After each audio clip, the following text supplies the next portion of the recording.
Hey guys, welcome back to another episode on Aussie Farming in Philippines. Well, it's an Aussie fucking cookie today. Yeah! Well, it's 4:10, so I'm going to go out and do all my babies. But until then, I said to Chick I'll do some cooking tonight since she's tired from all her goats, all the rain we've had. It's been a tear out. So I've got some of our pork belly from the farm off of our last candidate. We've got some garlic, some ginger, some onions, some black peppers, a little bit of salt. Now I'm going to simmer that down nice and slowly so it will soften up the meat. Sounds erotic, doesn't it? Soften up the meat. And then I thought, well, what am I going to use? You know, like if it's me, I'll do an Asian one. I love oyster sauce. Rub the ribs full of oyster sauce and just cook them in the oven. Fucking spoctageous, mate, spoctageous.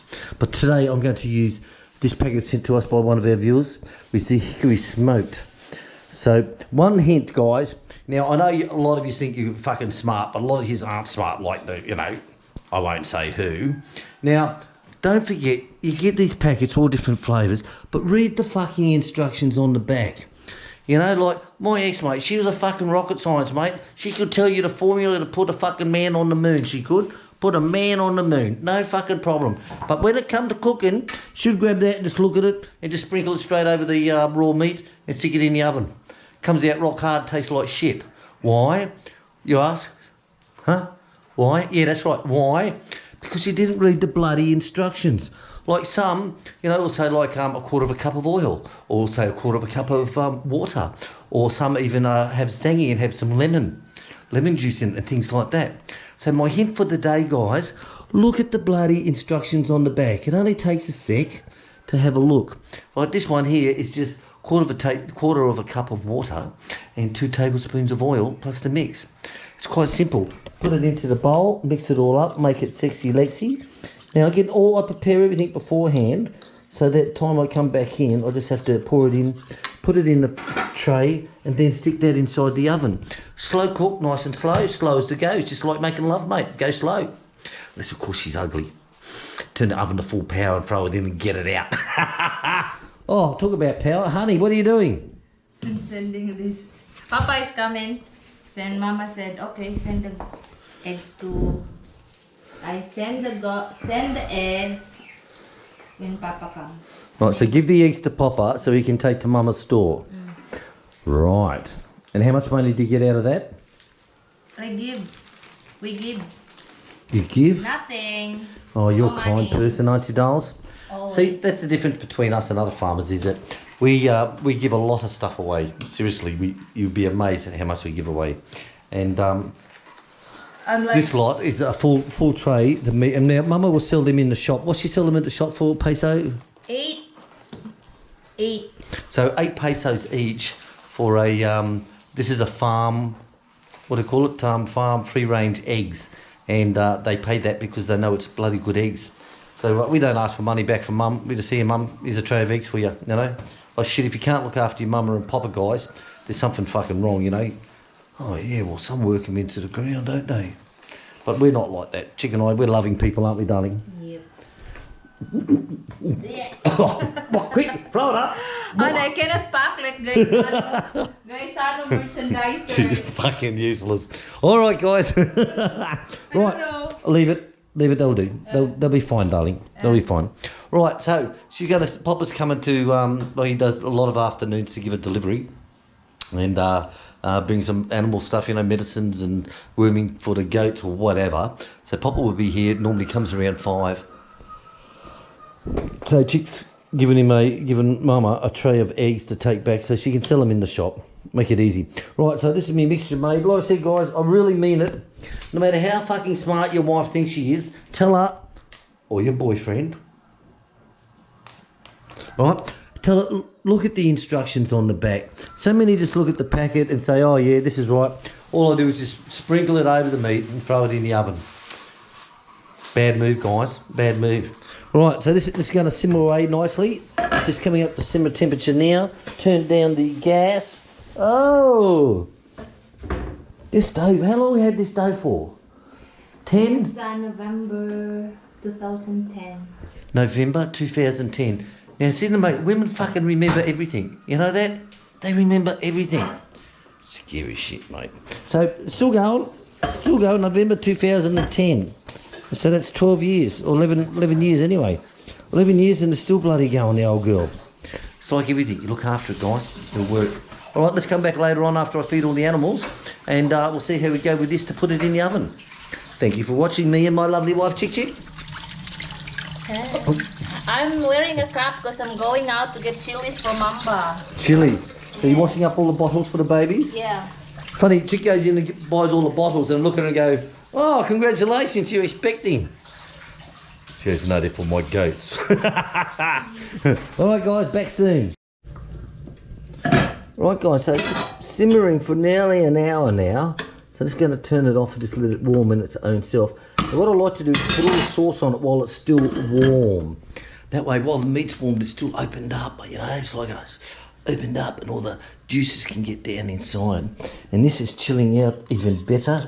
So it mix it up beforehand and it really settles itself down. Look at that. Okay, so I've got my 2 beers. I'm going to the gate because it's 5 o'clock. I've got to take Sasha and Sam down so they can have a communication with all the other dogs out on the street. And it's Sasha's rub down night. She always says a rub at 5 o'clock. So we'll come back and do this one soon. Yeah. Right, guys, so we're back into it. So this will all be the soup for their moringa, which Chick will have. She's bringing up from the front gate now. So we always have a bowl of moringa every dinner time.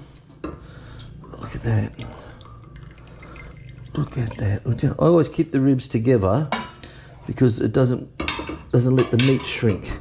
But if you cut them down into smaller pieces, the meat will shrink. Look at that. That would be beautiful soup. Absolutely gorgeous, darling. All right, let me get this over. Okay.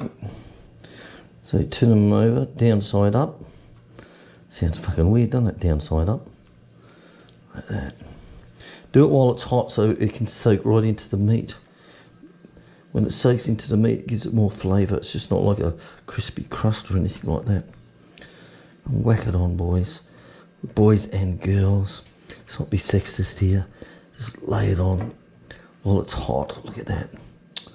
Here's your daddy now. Here's your daddy. Oh, that's gorgeous. Now we give these a flip over.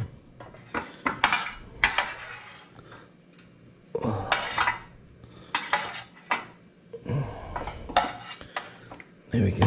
Look at that. This is our own pig that we've slaughtered and we've cut up with the help of Bongo Bob.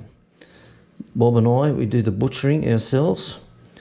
Like, why have a farm with pigs if you don't butcher them and make your own meat, your own sausages, your own patés, your own roasts, everything like that, guys.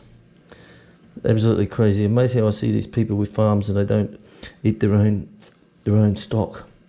But we don't eat our goats because Chick's too much in love with them and hand feeds them and makes them up. But she sells them for breeding. But we can't eat those bastards. Right, so this is done. I'll save this. I want to give it another coat down again later. I want to give it another coat.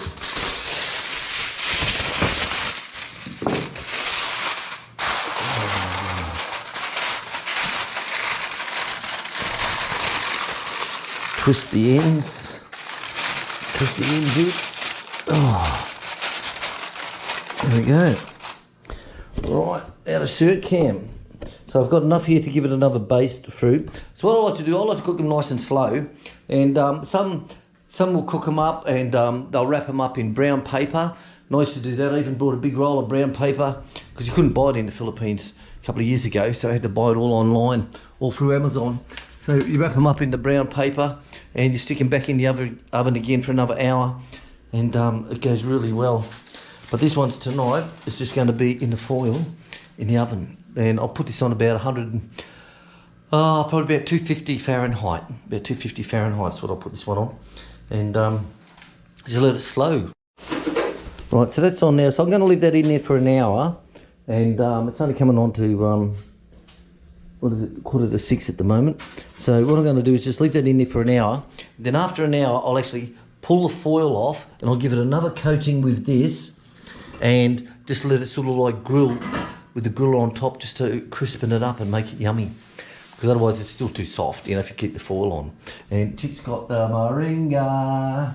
With this crap, I don't know what it's called in English, taro? Crap. Crap. Alright guys, back at ya. Right, so I've just pulled the cover off it and I've just given it another basting down. Now it's going to go in raw, as in no oil foil. Just give it a nice crisp up and a nice skin. And I'll give it another baste in about another 10-15 minutes or something like that. Right guys, it's out the oven and it's done. I tell you, there's nothing like your own home pork. But I will say one thing guys, seriously from the heart, these are okay. But Bob's wife Joy, we gave them some ribs to take home one day, and when we were with them doing the plumbing, Joy cooked up the most beautifulest pork ribs I've ever had. Air dried. Air dried with a new machine. Air fried. Air fried. Beautiful. All right, so Chick's doing the soup now. You want to see what happens with the soup? So she's taken all the stock from here. She's put it in there. She's added all the veggies and so forth. Now, just before you serve it, you got to stick it in. Yep. Right, it only takes a very short time, guys. Yeah. A very short time. So when you do your moringa, don't put it on for you know, half an hour or anything like that. So as you can see now, and yucky. And I'll tell you, we have this every day, guys, and I tell you, it makes you feel good. This is the medicine from the garden, and it works absolutely fantastic. Right, I'll leave that with Chick. Now, throw these in here. Look at these little darlings, would you? Oh, there's your daddy, bitch. There's your daddy. Look at that. Oh, you got these beautiful knives from Andreas Martin. Look at this. I'm loving that knife. Tell you. I tell you. There we go. But like I said, Bob's wife Joy, she cooked up the most gorgeous bloody ribs, and they're from our farm as well. Look at that. Absolutely gorgeous. Right, back to Chick's soup. Looking good, Like guys. 2 more minutes. So just put it for about 2 minutes and that's it. 4. 4 minutes. 4 minutes on a high heat so it bubbles. Once your stock's already made, your vegetables are ready, everything's ready, and then that's when you do it, guys. Right, let's go back to the table. Right, guys, so this is the start of it, the finish of the cooking. So beautiful pork ribs from the farm, our own pigs that we slaughter and slice up ourselves with Bob the butcher. And we have the Moringa soup. moringa soup. Yeah, from the stock of this pork. So there you go, guys. And this is what we have every night. Every night we always have one of these with whatever else we're eating. Yeah, whatever meat or fish. Or Meat, whatever. fish, chicken. So tonight is the pork one. So there you go. You've seen how Chick makes it. It's quite easy and it grows in the garden. The pork grows in the pig pen. Got to be happy with that. Yep. All right, guys. Thanks for watching. We'll catch you later. Bye-bye.